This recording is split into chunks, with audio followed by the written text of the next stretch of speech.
खुलुमबाय स्टुडियोआव आं उदांस्रि मुसाहारि गसाइगाव प्रीति लग्निक महा उत्सव फालिथाय खुंफुंनो साखाफारा गसाइगाव महकुमानि सिङाव थानाय गसाइगाव भावरागुरि लामा फ्लर मिलनि साखाथियाव प्रीति लग्निक महा उत्सव खुंफुंनो थाखाय साखाफारा जादों।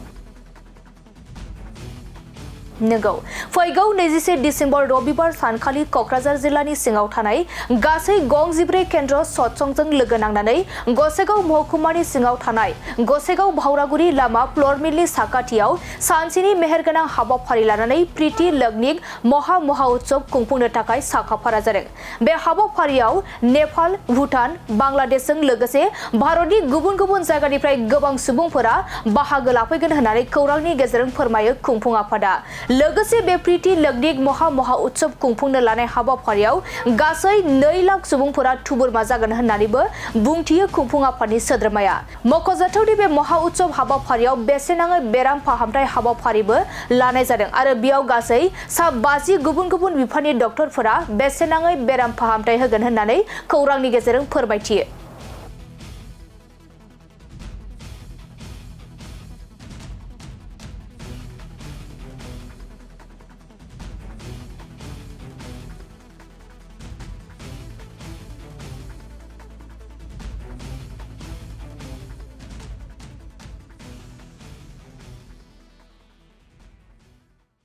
जोबोद गोजोननाय बाथ्रा बेयो गोथार मोनसे बुब्लि जोंनि सिङाव फैगासिनो दङ। बावहाय गाहायै जों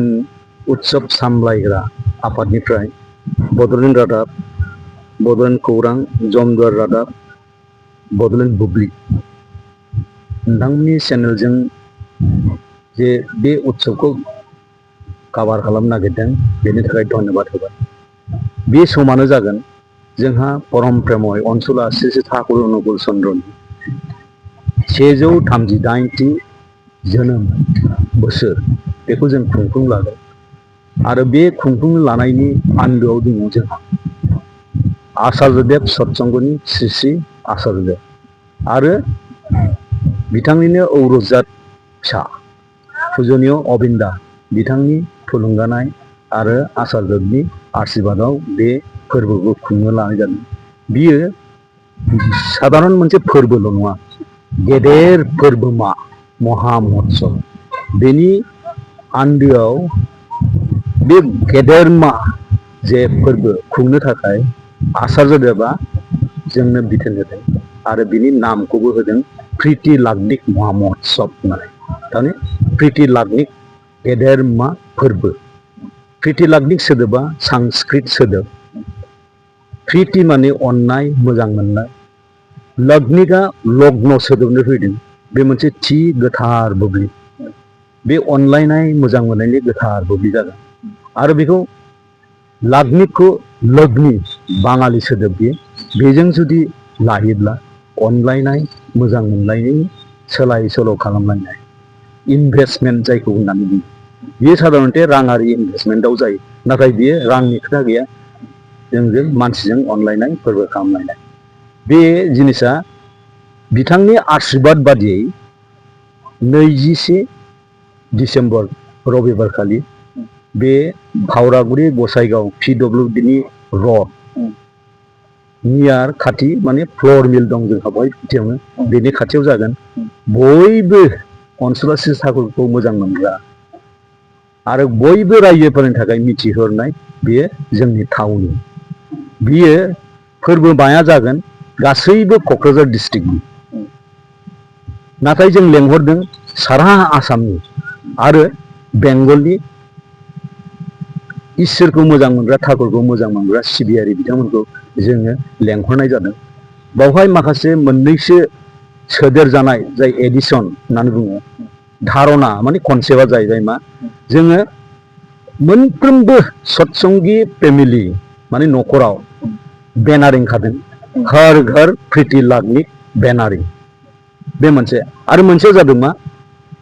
सारा आसाम सारा बेंगलाव जोङो गारि दैथारहरनानै प्रीति लग्निक स्टिकार लागायनानै गारि दैथारहरनानै मन्दिर मन्दिर जोङो हाबनानै प्रीति लग्निक बेनार आरो आर'जलाइ फाथायहरनानै जों लादों। बेनि गेजेरजों जोङो ठाकुरखौ मोजां मोननाय आरो आचार्यदेव सत्संगनि आसारजों बिनि मोजां मोननायखौ फोरमायनो आरो बे बुब्लियाव बयखौबो नुजाफैनो थाखाय खावलायहरनाय जादों। बेनि गेजेरजों जोंहा मोनसे मा दं दायित्व कर्तब्य आरो अधिकार जोङो ठाकुरखौ इसोरखौ आरो आसार्यखौ मोजां मोनबाय नालाय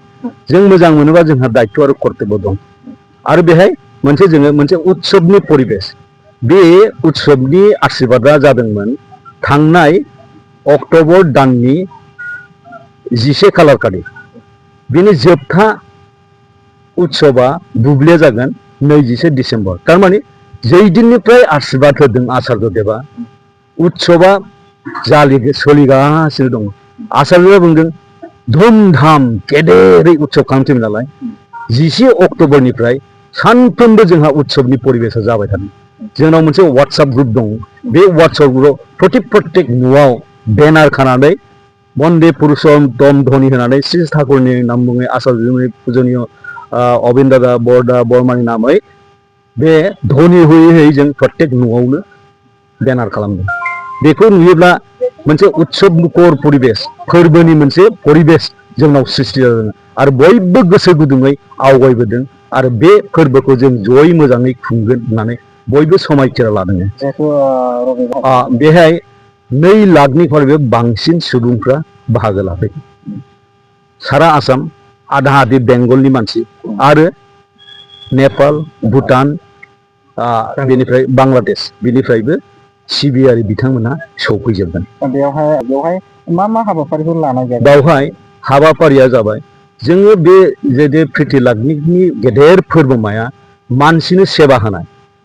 मानसिनि गोसोनि खाराब धोरोमारि बिथिंनिफ्राय आरो मानसिजों अनलायनाय बे सेवाखौ होनो थाखाय जोंहा गाहायै मोनसे श्री मन्दिर जों लुदों। आंनि बेक साइडआव नोंथाङा जेरै नुहुरदों बेखौ केमेरा लागायनानै नायनो हायो। श्री मन्दिर बे टेम्परारि श्री मन्दिर किन्तु गुबैयै नुनाय बादि श्री मन्दिर जों बानायदों। बेवहाय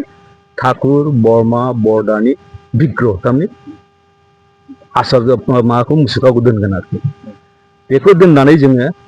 सिबिगोन बयबो ठाकुरखौ मोजां मोनग्रा मानसिया फैनानै। लोगोसे जोङो आसा खालामगासिनो दं जे श्री श्री आचार्यबा बहाय नुजाफैगोन बा ठाकुरनि फेमिलिनि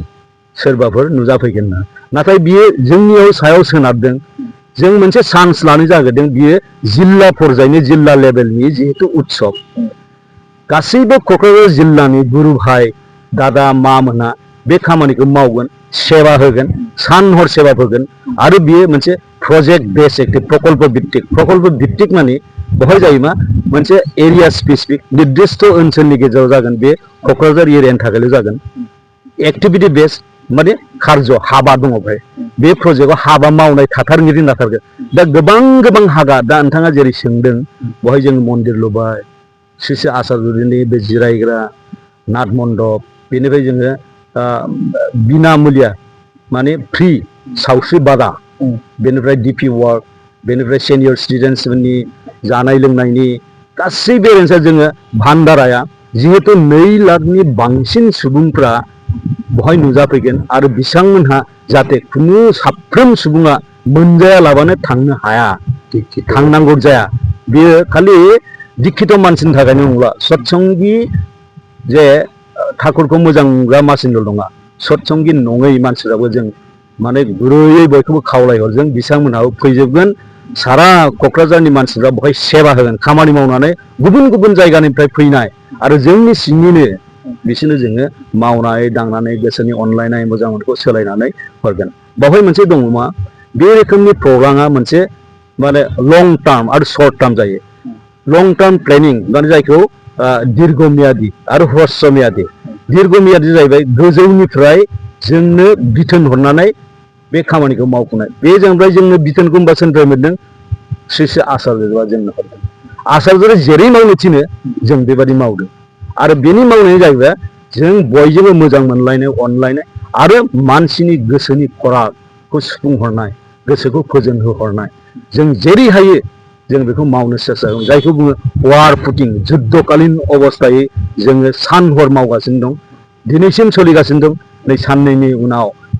11 डिसेम्बराव बे बुब्लिया जोबफैगोन। बेनो मोनसे गोथार बुब्लि अनलायनाय मोजां मोनलायनाय आरो ओइदिनल' बे शुभ लग्न ओइदिनल' थाया आचार्यबा बुंहरदों मा बे बुब्लिया जाहाथे जोनोम जोनोम जोङो बेखौ अनलायनाय मोजां मोनखौ होलायनो हायो सेवा होलायनो हायो बेखौ जोंनिफ्राय लुबैदों आरो जों क'क्राझार जिल्लानि गासै सत्संगि मानसि नान सत्संगि मानसिया साग्रोद जानानै दङ बेबायदि मावनो थाखाय दा जेरै नोंथाङा नुनाय बायदि गोबां पेन्डेल नुनाय जादों जोंहा हाबाफारि बुङोब्ला फुंनि माने ब्रह्म मुहूर्त बुङो बेवहाय बेद मांगलि आरो सोरांसि उषा कीर्तन फुंबिलि 6 बाजि 7 रिंगायाव फुंनि आर'ज जायो जोंहा मोननै आर'ज जायो फुङाव मोनसे आरो बेलासियाव मोनसे आर'जजों लोगोसे धोरोमारि बिजाब श्री श्री ठाकुर अनुकूलचन्द्रआ जे सृष्टि खालामदों होलांदों मानसिफोरनि मंगलनि थाखाय बे बिजाबफोरखौ फरायनाय जायो फुंबिलि 7 रिंगायाव फुंनि रेजेंगा जानाय ब्रेकफास्ट 8-9 बाजियाव देंखो तालनि लहरी मेथाइ खननाय रोजाबनाय बे भजन कीर्तन जाजोबगोन फुंनि 9 रिंगायाव बेसेन नाङै सावस्रि बादाखौ जोङो खुलिगोन बावहाय बे सावस्रि बादायाव गासै मोन 14 डिपार्टमेन्ट केन्सार केयार स्क्रिनिं बेबो फैगोन जोंनाव जोङो मेडिकेल कलेजनि सापर्ट मोनदों जइन्ट डाइरेक्टर हेल्थ सार्भिसनि सापर्ट मोनदों आरो जोंनि आखायाव थोजासे रोखोमनि सत्संगि डक्टरफोर दं बिसोरो बेसेन नाङै बहाय सेवा होफैगोन आरो बेसेन नाङै जोङो मुलि दावालि साफ्रोम जायफ्रा बेमार आजाराव गोग्लैनानै दं चिकित्सानि बेबस्था मोनाखै बिसोरनो चिकित्सा होनायनि बेबस्थाखौ जों खालामगोन फुंनि 10 बाजि 10 रिंगायाव श्री श्री ठाकुर बरमा श्री श्री बरदानि भोग बावनाय जागोन आरो बे मोनसे थि सम फुंनि 10:30 रिंगा 10:30 बाजियाव रिंगु नामसा 11 बाजियाव भान्डारनि प्रसाद जाहैबाय जोङो गासै सुबुंफोर दिक्षित अदिक्षित गासै मानसिफोर जोंनि क'क्राझार जिल्लानि गुबुन गुबुन हादोरनि बिथांमोना फैगोन बिथांमोना जाहाथे रावबो उखैनानै थाङा ओंखायनो गिदिर भान्डारा प्रसाद बे भान्डारा प्रसादसो जाहोनाय बावसो जोंहा बै ओरै नुहुरनाय बायदि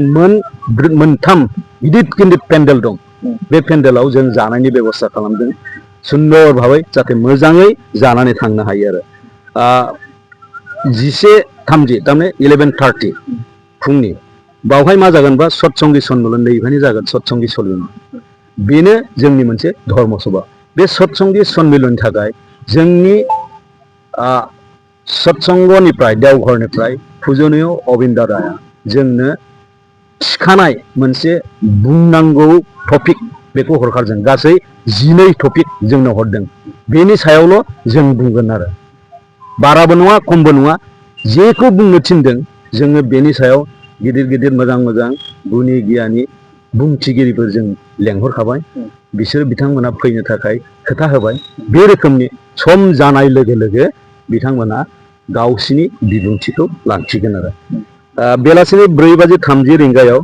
मोनाबिलिनि रोजाबनाय आरज थारमाने बे आं दहाय बुंदों फुङाव मोनसे रोजाबनाय माने आरज थायो आरो बे मोनाबिलिनि आरजआ जोंहा थि